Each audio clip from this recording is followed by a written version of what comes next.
Hello, my name is Taya and welcome to the Police Accountability Report. As I always make clear, this show has a single purpose, holding the politically powerful institution of policing accountable. And to do so, we don't just focus on the bad behavior of individual cops. Instead, we examine the system that makes bad policing possible. And today, we will achieve that goal by showing you, not telling you, why police need to be watched. Because the shocking video you're seeing now reveals how police abuse their power to harass the poor, and when confronted about their overreach, turn to arrest to shut down dissent.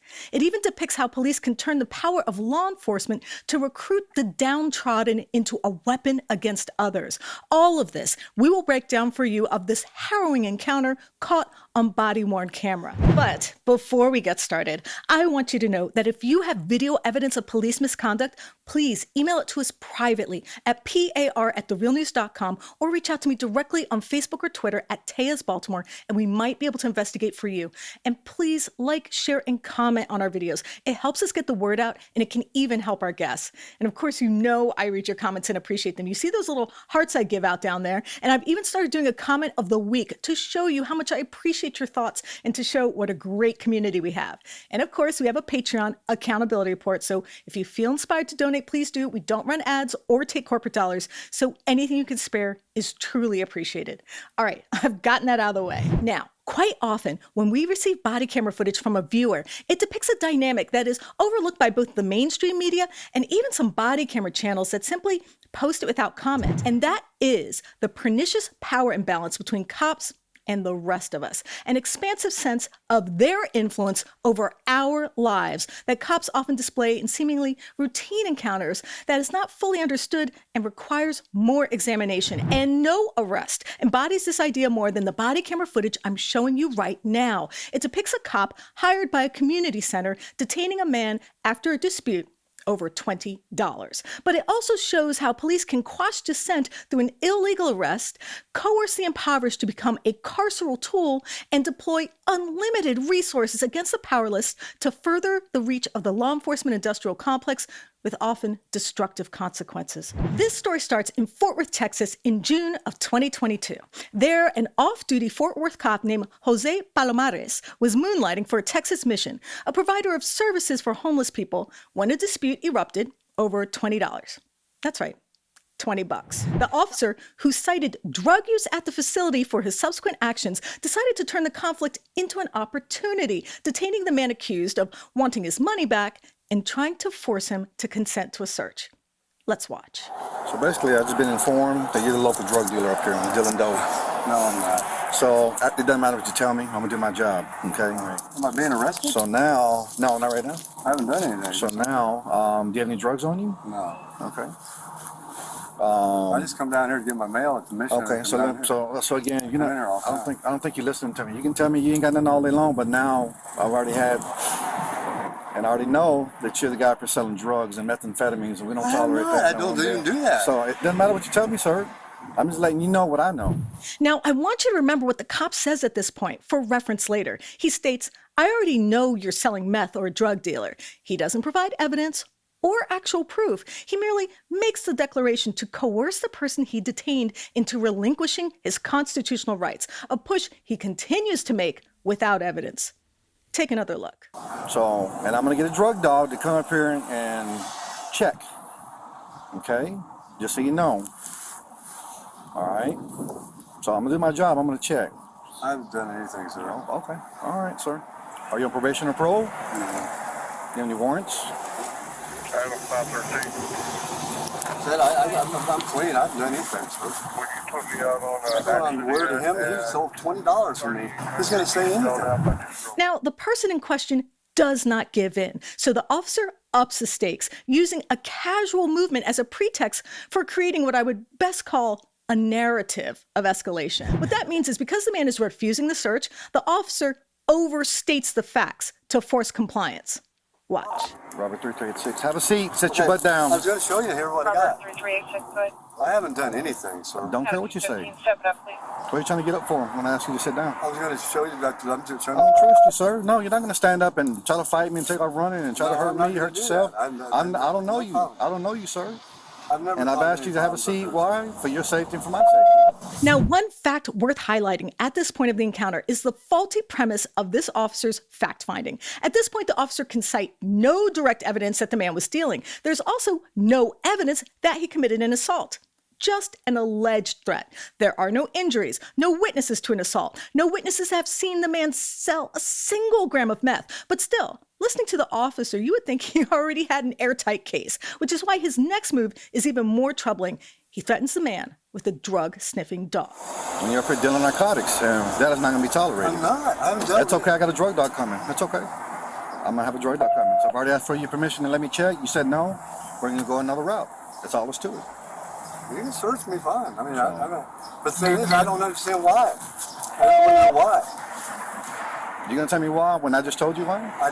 That's not a reason. I haven't done anything. So That's going on. I just told you why. So what part of why? What Okay, you ask me one more time and I'm going to tell you the same thing. Ask me why again. Why? Because somebody says you're dealing drugs out here. That's why. So I want to point out something here that does warrant more attention, a fact that will become more disturbing as this video unfolds. Simply put, the amount of time and resources dedicated to an incident that was neither violent nor a truly brazen crime is stunning. In fact, crime statistics show, for example, in just 3 months in 2024, Fort Worth had over 900 burglaries and 18 homicides, serious crimes that should be the focus of police attention. But that constant drumbeat of crime fails to halt the officer's apparent need to find a way to put this man in jail.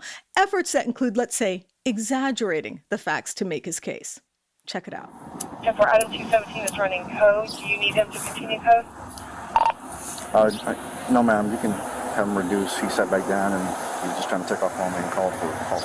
Dealing drugs is illegal. Do you not understand that? So somebody tells me you're dealing drugs, I have to come and investigate. He was standing there talking. Sir, what are you doing, sir? What are you doing?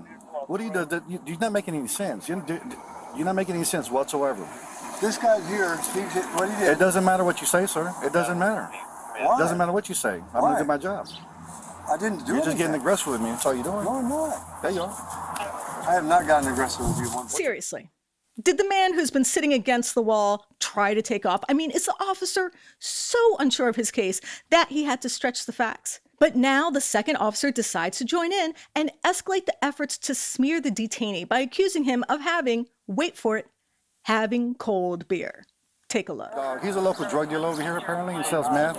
He's got meth on him. He don't want anybody to check his stuff. The guy owed So I want the K9 to come up here. We've been having a problem with meth up here. Say again? Already find something? No, but he's got it right. They've already dimed him out inside. He's out here. one guy. So close your mouth, sir. Close your mouth. So apparently he's threatened one guy. Too early for beer, too. So there's a guy that he just threatened. It's too early for that. I just come over here to eat breakfast. That's all. What did he tell you? Hey, ma'am, this is Robert 3386. Do you have a K9 available that can make my location? Can I get a business technician? Yes, ma'am. Drug dog? But there's no reason to call a dog. That's crazy. Sir, yes, there is. You're not going to tell me what I'm not going to do, sir. I'm not trying to tell you, but I'm just So, saying. and if you take off and get off running, it's not going to be as you're going to be evading detention. You're going to be I'm arrested. not running. Just a note, drug sniffing dogs are notoriously inaccurate. Statistical analysis puts their accuracy rate somewhere between 40 and 60%, an error that would give pause to anyone subject to it, especially because if the dog makes a mistake, you may have to go to jail and wait for your day in court to prove your innocence. Still, at this point, the officer's inability to intimidate the man into consenting to a search boiled over.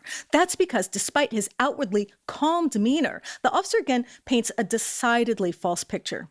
Just watch. Okay, yeah, I'm having him get a hold of a drug dog, so yeah, he's putting up a fight. I'm going to get that guy's information real fast. Okay. So if he tries to take off, just hit me on the radio. I'll run out here real quick. Because he already tried that once already, apparently. Now, this is the point where things get really interesting. That's because without the benefit of due process, the officer has the man criminally trespassed, meaning he cannot enter or be near the premises again. A move that seemingly makes the officer angry. On my way. So Dory's going to come out here and advise you that you can't come up here anymore. So you're going to be criminally trespassed. Why? So, and you're still detained. I got a drug dog coming up here. I wouldn't have any, if I were you, I wouldn't, like you second ago, try to get up and be slick. And so if I were you, don't ask. Listen to me very carefully, sir, because ain't nobody playing games with you. So at this point, because you're interrupting me and talking over me, that's why I have to get louder with you, because you don't listen very well. At this point, if you take off, jump up, take a run and fight, you will have additional charges. Do you understand me, sir? Yeah, I haven't even. Okay, so if you take off, it will be evading detention. I haven't even I tried. just want to be clear with you. I'm being very clear with you since the time we started talking. I'm not playing any games with you. I've been very direct with you and very straight up with you. Why are you yelling? Only one playing games is you I didn't do anything. and doing illegal activity, sir. I didn't do any illegal So activity. it doesn't matter. So I got a drug dog coming up here. We had the right to do that. The police has the right to investigate. That's what we do. Then something unexpected happens, an incident that perhaps is more revealing than it would seem on the surface. A cop watcher arrives, specifically Manuel Mata. And in this case, not just a cop watcher, but an independent observer, someone who turns the focus around onto the police and puts them under scrutiny for their actions. Mind you, not with a drug dog or threat of arrest, but with a simple cell phone camera. Take a look and notice how police respond when the spotlight turns on them. Sir, you got a guy with drugs here, sir. Sir, you cannot be here in the spot. You can report over there. Sir, you got to report What's over your there. name and your badge number? So, sir, you're going to be arrested for What interfering. is your name and your badge number? If you touch me, Palomares you will lose 336. qualified immunity. I'm Palomares on the 336. public sidewalk. Stand on that side over there, sir. No, I don't have to. So you're interfering. Okay. Nah, you call your supervisor. If you're gonna put your hands on me, call your supervisor. Because this is the I've sidewalk. already asked you to move. I'm not trying to hear that. You have to understand people's rights. I've already asked you to move, sir. Nah, go ahead. Do I've your already thing. asked you to Call move. your supervisor. I've already asked you to move. Call your supervisor. I don't listen So to you cannot step over unlawful here. and illegal You cannot orders. step over here. Call your supervisor. You just threatened me with So arrest. you cannot step over here. Nah, call your supervisor. Put your hands behind your back. Nah, don't touch me. Put your hands behind your back. Don't touch me. Put your hands behind your back. Put your hands behind your back. You're interfering. Put your hands behind your back. Go ahead. Do what If I gotta you stop doing what I'm doing what because you you're want. interfering, I got to. want. You're gonna be I'm handcuffed. protected. I'm a First Amendment protected So I activity. understand that you Call can your record, but if I supervisor. have to stop to do what I'm Call doing your to supervisor. take care of you, Call your supervisor. come over and have a seat. I'm not sitting down nowhere. So That's right. The cops respond with an arrest. Never mind that Mata was exercising his First Amendment rights by holding the officers accountable for their actions. And forget that Mata was documenting their use or possibly abuse of power by trying to coerce a man to give up his constitutional rights. No, Mata's camera was the real problem. Forget about the ineffective use of law enforcement powers. And boy, do these cops punish him again, falsifying the circumstances in real time to threaten Mata. Just watch. Don't worry, man. I'm not moving nowhere, man. You're hurting my fucking hand, dog. stop pulling away from me, I'm sir. not. Stop. I am not pulling Stop pulling away from from you. me. I'm not. Stop lying. Stop escalating. Stop lying. Stop I'm not escalating. escalating. The only one Stop who escalating. escalated anything was you. Stop escalating. You escalated everything by Stop putting fighting. your hands on me Stop illegally. fighting. I'm not Stop fighting. fighting. I'm not fighting, dude. Stop fighting. Stop being aggressive. Stop fighting. Stop being aggressive. I'm sitting right here on the floor where you illegally threw me on the ground. I'm not violent. I'm not aggressive. That's you. You're the one that's aggressive and violent. You're the one that doesn't understand the law. You did it based on your feelings. And your camera, stop doing that with my hands. Stop fighting, sir. I'm Stop not pulling away. moving.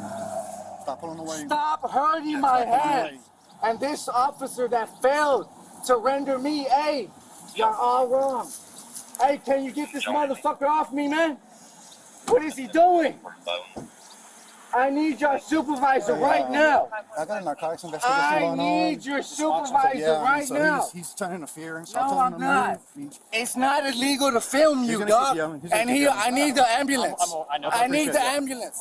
I need the And now, finally, after all of these protracted efforts to get this man to consent to a search, including the threat of a possibly inaccurate drug-sniffing dog, arrest, criminal trespassing, unsustained accusations of drug dealing and violence, the arrest of a cop watcher, and some would say violent use of force. After all of this, what are the results? What is the outcome of this extensive and protracted investigation? What finally happens?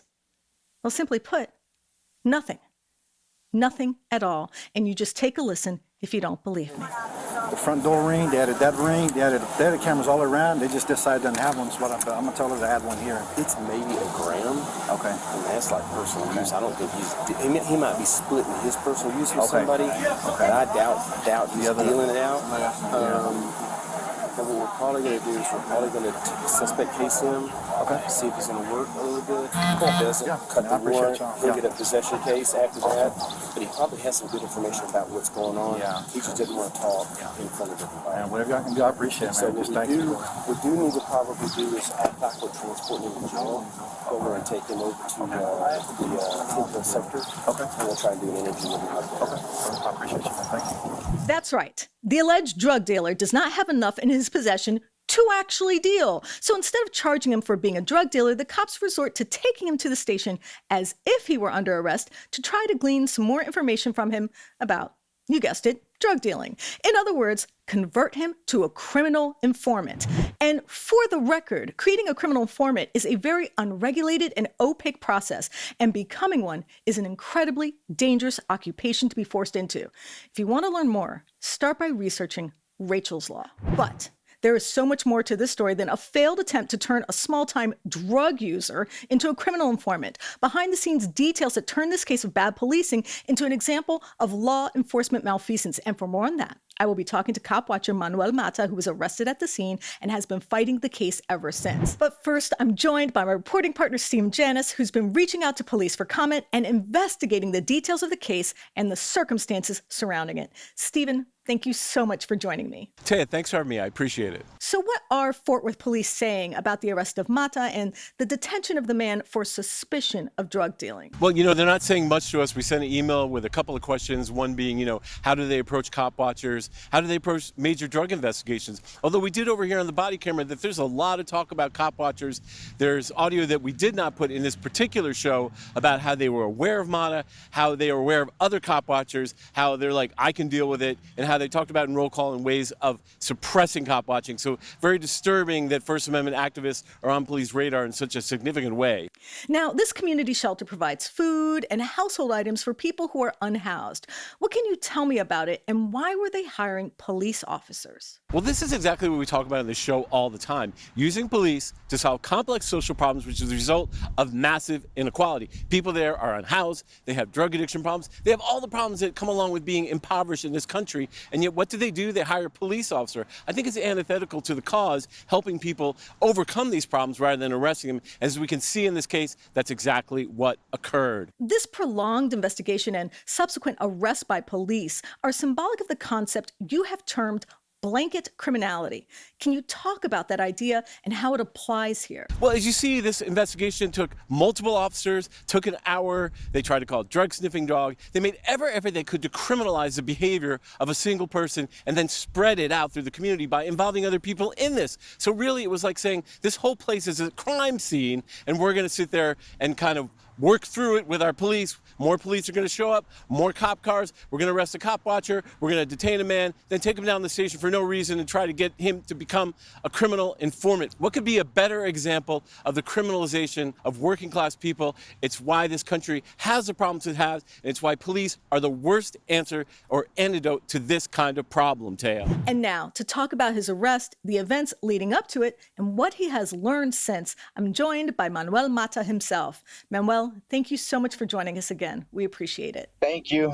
I'm glad to be here again to bring you another story of corrupt officials. So, can you describe for us the officer's interaction with him before you arrived? It seems like the man was detained for nearly 50 minutes. Can you describe a little bit of that interaction at the very beginning? Yeah, well, when I pulled up, I actually seen a police officer. To me, it looked like harassing two people at a shelter. So when I pulled up, I didn't know what was going on, and I didn't ask him. I just wanted to film. So it turns out that the guy in the blue shirt was the one that the cop decided was the drug dealer, which he wasn't, right? And the debt wasn't over drugs. He owed him $20 because he let him borrow it to buy cigarettes and food. So that's what he asked him for it. The actual drug dealer was right next to him. And as soon as the cop comes, he tells the drug dealer to leave. So that's what I walked up on. And they were trying to search his stuff. And I never got to see how it ended, only in body camera in trial. So although the man said he was getting his mail at the mission and just asking for the $20 owed him, Officer Palomares questioned him and insisted he was going to bring a canine to sniff him. And the man said, "You know there's no probable cause. I haven't done anything wrong. And the officer said, I don't care. Someone told me you're a drug dealer. Sit down and show me your pockets. Now, I know you're not a lawyer, but when you look at this interaction, what do you see? I mean, how do you see his rights being violated? That being detained. And see, I didn't know how long he was sitting there, right? Because to me, I just saw it. I didn't know the total extent until I got the actual body camera. He had him detained for like 40, 45 minutes, almost an hour before I even got there. So to me, it looked like he was being held against his will. That's what it looked like to me. And he kept telling him, hey, sir, this, that. And he kept telling him, because when I pulled up, he was telling him, you can search me, but not my stuff. And then that's when it all went sideways when I stood right there. Because to me, how it seems is like, if you don't want to pay someone, just call the cops and they'll take care of it for you. That's what it looked like to me, you know, because the actual drug dealer, he told him to leave.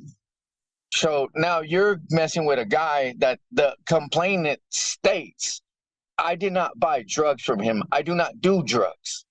But then you hear the officer, oh, but you know he sells drugs. And I'm like, wow, that's all it, everything looked so wrong, the way the guy was looking and how the situation was. And I just tried to capture it on camera, and I failed at that. I think you're being hard on yourself. I don't think you failed. But you know, one thing I noticed is that the officer says to the man, you're getting aggressive with me. So I'm just going to play a little bit of the video where the officer is talking to the man saying, you're being aggressive. So they dimed him out, basically. So I come in here, talk to him, hey man, look straight up, I'm on Palomares, blah, blah. I said, what are you talking to me? I said, have a seat. Try to get a little aggressive. I said, hey, look, I'm talking to you because you've been identified as the guy that's selling drugs up here. Now we know who you are. I said, it's not going to be tolerated. So when I look at this video, and I want your opinion, does this look like aggressive behavior to you? How do you like try to talk to someone, hey sir, and then just to resort to aggression, violence, and I have to control you? And it's like none of it made sense to me. Like, I don't understand how someone walking up, and then like the guy he was asserting his rights to be safe and secure in his property and papers. And it's like the cop wasn't trying to hear it, because in his mind, he caught a big drug dealer, and that's all he cared about. He didn't care about his rights or the process of criminal procedures. It just went out the window because this officer had it in his mind that he created a good enough story. And I just totally disagreed. Just to clarify, I want your thoughts on the accusation that this man was a drug dealer, considering that this information was provided by people in the mission who could be telling the truth, or they could have been trying to settle a personal score over owing money, or they could have even been referring to a different person as a dealer. I mean, does this concern you that someone could just point a finger at you and bring down the police on you without any evidence? Yes, but you know what was the most troubling to me when I saw it? Was the fact that them two people did not identify the man in the blue shirt as the drug dealer. The man said it was the other guy in the white shirt. Same thing as the woman. She said it's the other guy in the white shirt. And even the officer afterwards, he kept trying to explain to the drug investigators, he's a drug dealer, and there's another one right there with the white shirt. So I'm confused as to what your job and what you're doing, because this man's telling you, I barely have $5 to my name. I'm on a bike. He has a cooler, right? And he has a BB gun for rats because he lives outdoors. Not only that, he's at a homeless shelter trying to get assistance. Now, that is not a drug dealer. So another thing that stood out to me is that the officers talked to the woman who's running the mission. And he says to her that even if he doesn't find drugs on him, and even if the canine doesn't sniff anything, he's still a dealer and should still be trespassed. Do you think it's fair that this man who needs the services of a Christian mission should be denied them due to suspicion that hasn't even been validated or adjudicated? No, because that's not what those places are designed for. And then plus, this cop has no authority to trespass anyone. And what the problem is here is what was exposed in the 97-page report that was done on the Fort Worth Police Department, where relationships, husband, wife, boyfriend, and girlfriend, this is one of those scenarios, right? Where he is dating a woman that's working there. And this is the constant harassment that these two do to innocent people, right? Because all he has to say, I don't want him here. The girlfriend's, okay, babe. He trespassed me and I wasn't never on the property. I never set foot on the property. I was on the public sidewalk the whole time. And he convinced a lady to trespass me. So this is the problem we're facing. When you hurt someone's feelings and you're in a position of power, you should lose it because you're dealing with people with emotions, not the law, not human decency, and basically, above all, not Christian-like, because that place is funded through God's money. So for him not to even understand what it means to help others, not hurt them. So I was watching the video, and about 50 minutes into this man's detention, you arrive and you ask the officer to identify himself. He refuses and immediately says you're interfering with the investigation. And barely 1 minute into the conversation, you were in cuffs. Were you surprised by this? Actually, surprised, no, but kind of disappointed, yes. Because at that point, I had thought I made it clear about what my intent were. Because my intent is never to harass, interfere, disrupt, or impede anything. And the fact that they're able to say that because you're recording and you take my attention away, which is not in the penal code, it doesn't state they took my attention away. And this is what is frustrating because all I'm doing is holding a camera. So I was wondering, do you feel you were treated differently because you're a known cop watcher and activist as opposed to someone else who might have been standing there filming? I mean, I witnessed how you were singled out at the trial of Aaron Dean while you were there supporting the family of a Tatiana Jefferson. So I'm wondering if you feel you were treated differently and what rights of yours you feel were violated. I mean, since I've been doing this, I know for a fact that automatically I'm going to be treated differently, looked at differently, and even it's just a whole different vibe that I get from these officers because during roll call, it's like you hear them. Whenever I hear a cop say that he was mentioned in roll call, they always explain this: he harasses and films us, and then. I'll give you a quote from a Homeland Security report that was done on me by a South Division police officer sergeant, that they know that I film and that they want that I go and film trying to get officers to violate my rights. So if this is something y'all are assuming, wouldn't it be something that makes y'all and not even participate in what you're witnessing on this video? But it doesn't stop them. It encourages them because they want to be the one that says, I got him. So it looks like the officer, when he's putting his cuffs on you, it seems like you're being thrown to the ground. I hear you saying, stop pulling on my hands. And it looks like he was getting rough with you, but it's kind of hard to see. Can you tell me what we were missing? See, what happened was he wanted me to sit down. And I told him, no, I'm not going to. Like, we're just going to stand here. Like whatever. And he stated that I was getting aggressive with him by telling him, no, we're just going to stand right here. I never pulled away from him. I never ran. I never did anything. And when he grabbed me by my shoulder, he yanked me down and he literally pulled me off of my feet and I landed butt first on the ground. And then that's why I told him I'm going to stand back up. See, and what made me mad is the officer that's on duty turned around so it wouldn't be caught what he just did to me on his body camera. And if you look behind him, that's what you're going to see. He's turned around to the guy in front of him the whole time. I believe I hear you request medical, but I know you were taken to the jail instead. Can you tell me how you were treated and if you received any medical treatments? Yeah, because the whole thing was that whenever he threw me on the ground, he kept doing this. You know how the two cuffs are like this and it has them two little links right here? Well, he was grabbing it right there and doing this. And if you notice, my hand's already messed up, right? So this whole thing was swollen after, and I told them I need medical, and they were trying to put me in a car. I wasn't resisting the transport because they weren't taking me nowhere. They had to wait for the ambulance to get there and check me. And then when he did, he said he's cleared to go to jail.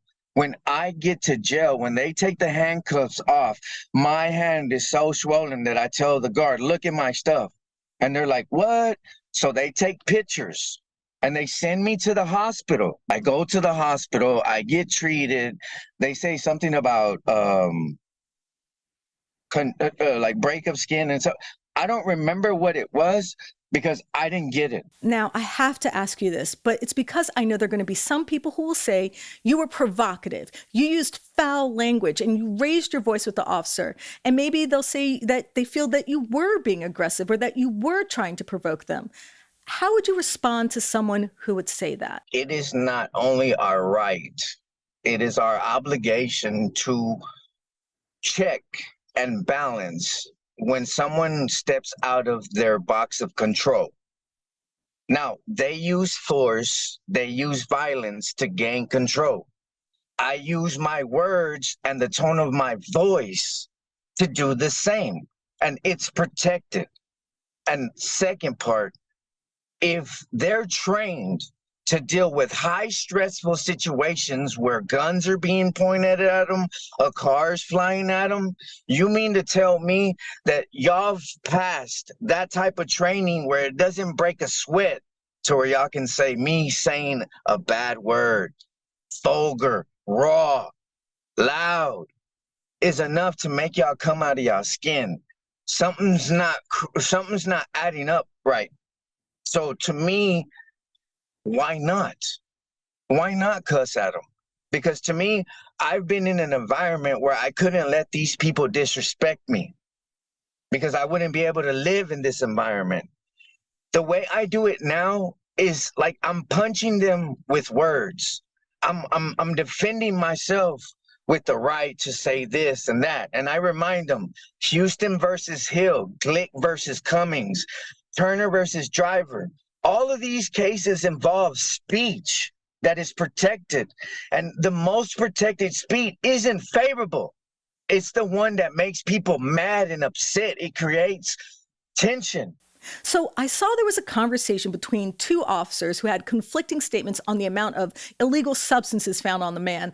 One officer said he saw roughly over a gram, maybe just enough for personal use. And then the other officer speaks to the woman and said he had enough for over 100 hits on him. I mean, what are these conflicting statements? What am I even seeing here? See, what happened is the Palomares thinks he's a drug investigator. So when the real ones get there, they're not understanding why they were even called in the first place because they know an addict.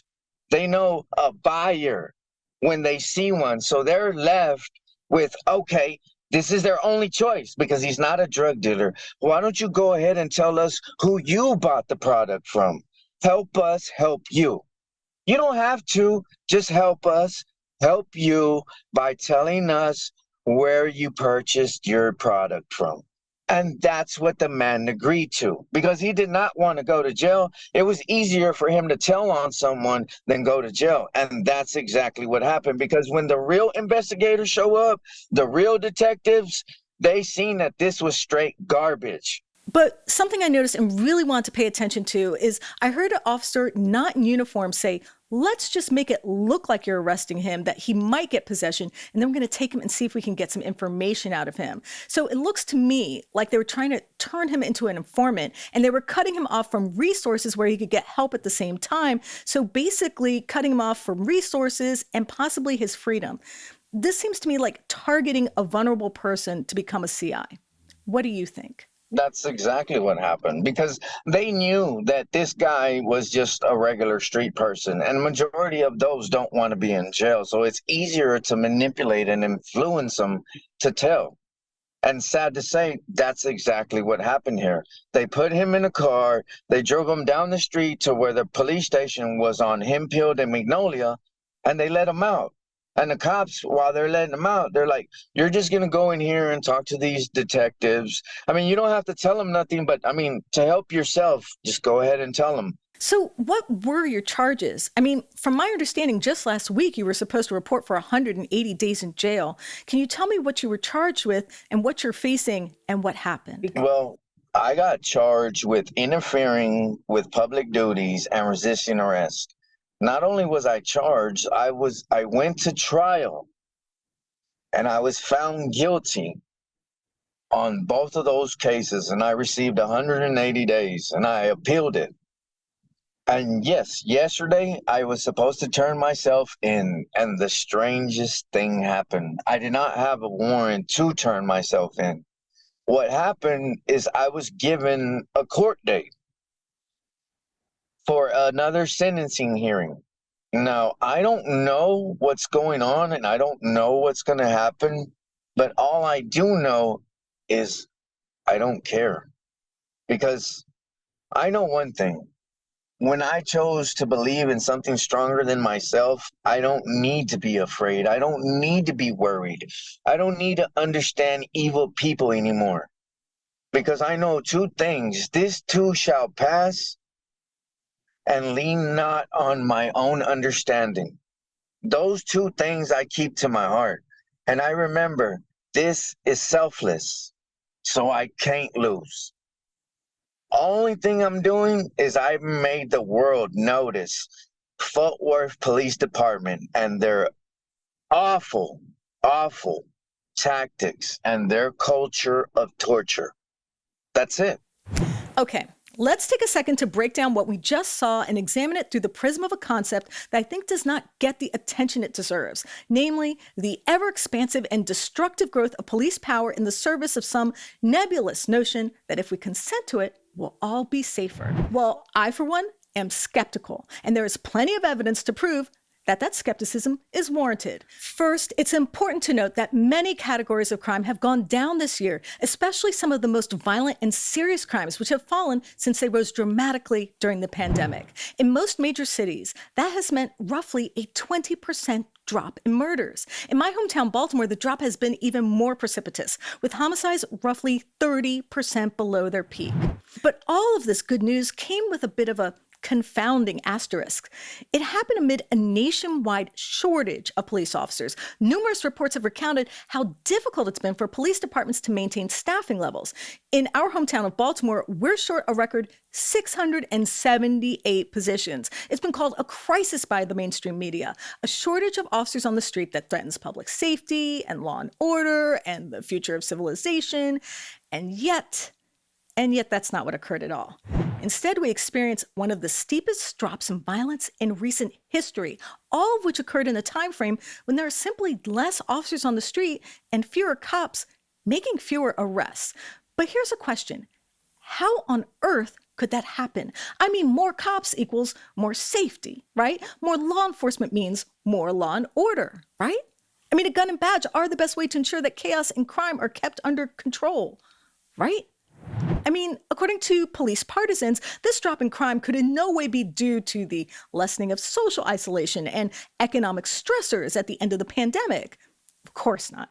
It couldn't be due to the revival of in-person social programs that scientists say are the most effective form of violence reduction strategies over and above aggressive policing. Never. It couldn't be in Baltimore due to the group violence reduction strategy that tries to intervene in the lives of people most likely to commit a murder with jobs and support rather than handcuffs and bars. Absolutely no way. It just couldn't be any of those programs that mitigate poverty, uplift communities, and generally work with people as if they're human beings, not human chattel to be arrested, caged, and locked away until the end of time. It's just not possible, right? I mean, there's only one solution to violence. I mean, there's only one way to get results, right? I mean, give cops more power, give them more guns, form more SWAT teams and specialized units, and discard those pesky constitutional rights that keep on getting in the way of effective crime fighting. That's what we should do if we want to stay safe, correct? And of course, despite relinquishing our constitutional rights, police will treat us fairly, protect the innocent, and not steal from us, right? Oh, okay, that last statement might have gone a bit too far, but just consider a recent decision by our illustrious Supreme Court, which seems to relish in retracting our rights, not expanding them. The court was asked to consider the request of two people who have been victimized by overly aggressive civil asset forfeiture, or as this article in The Nation describes it, when cops steal your stuff. The plaintiffs had asked the court to rule on a seemingly modest request that when police confiscate property, they should have a prompt hearing on if the seizure was legal. Now, first you have to remember that despite our Fourth Amendment protection from unwarranted searches or seizures, police in this country can pretty much take our property even if we're not criminally charged. And worse yet, if you want that property back, you have to file a civil suit and prove that it doesn't belong to the police in the first place. That question came to a head before the highest court in the land when it was asked to consider the petition of two plaintiffs who had lost their automobiles to police. Both had never been accused of a crime. Instead, a person who was caught with drugs in both cases had borrowed their cars, which police subsequently seized. To get their property back, the burden was on the plaintiffs. They had to file civil cases and argue the seizures were unwarranted. They wanted the courts to instead require police departments to have a preliminary hearing to justify the taking of property. But in a 6-3 decision, the court said no. In her dissent, Justice Sotomayor noted that 80% of asset forfeiture cases are civil, meaning they are not directly tied to a criminal case. This means that most property seized by police is not linked to direct criminal behavior, but rather is simply proximate to a crime, like the aforementioned case I just recounted. What this means in real life is that if someone dumps a couple grams of weed on your property in the right state, police can seize your car and other properties and make you fight to get it back. And what's even more stunning is that it's not even clear what connects all of the seizures to the original idea used to justify it. Namely, seizing assets is supposed to deprive major criminals of the resources they need to commit more crimes. It's an idea that was touted by police by pointing to the threat of major drug dealers. But like most policies based on fear, it has turned into a cash machine for police departments. In the case before the Supreme Court, these kingpins had simply lent their cars to the wrong people. All the cops accomplished was depriving innocent people of using their cars for work, transporting kids, and generally taking care of themselves and their family. But of course, the underlying premise is the same fallacy I cited at the beginning of this rant. The more power we give cops, the safer we will be. The more we relinquish our constitutional rights, the less crime will occur. Or the more we diminish ourselves, the more cops will protect us. Well, let me ask you, is that what's really happened? Are we safe because we gave up our rights? Are we more productive because police can seize our assets? Is our country happier and healthier because law enforcement has taken the Constitution and used it like old newspaper for puppy training? Well, I don't think so. Instead, we have a destructive, ultimately Faustian bargain that I think we all need to reconsider. Because as you can see, once we give up our rights, the powers that be are determined to never give them back. And fighting to get those rights is surely history we don't want to repeat. I want to thank Manuel Mata for speaking with us and keeping us updated on policing in Fort Worth, Texas. Thank you, Manuel. And of course, I have to thank intrepid investigative reporter Stephen Janis for his writing, research, and editing on this piece. Thank you, Stephen. And I want to thank mods of the show, Noli D and Lacey R, for their support. Thanks, Noli D. And a very special thanks to our Accountability Report Patreons. We appreciate you, and I look forward to thanking each and every one of you personally in our next live stream, especially Patreon associate producers Johnny R, David K, Louis P, Lucita Garcia, and super friends Shane B, Kenneth K, Pineapple Girl, Matter of Rights, and Chris R. And I want you watching to know that if you have video evidence of police misconduct or brutality, please share it with us, and we might be able to investigate for you. Please reach out to us. You can email us tips privately at par@therealnews.com and share your evidence of police misconduct. You can also message us at Police Accountability Report on Facebook or Instagram, or at Eyes on Police on Twitter. And of course, you can always message me directly at Taya's Baltimore on Twitter or Facebook. And please like and comment. You know I read the comments and appreciate them. And we do have the Patreon link pinned in the comments below for accountability reports. So if you feel inspired to donate, please do. We do not run ads or take corporate dollars, so anything you can spare is greatly appreciated. My name is Taya Graham, and I am your host of the Police Accountability Report. Please be safe out there.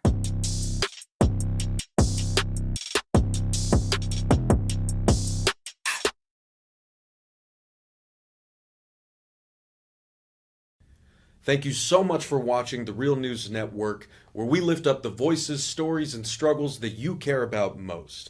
And we need your help to keep doing this work. So please, tap your screen now, subscribe, and donate to The Real News Network.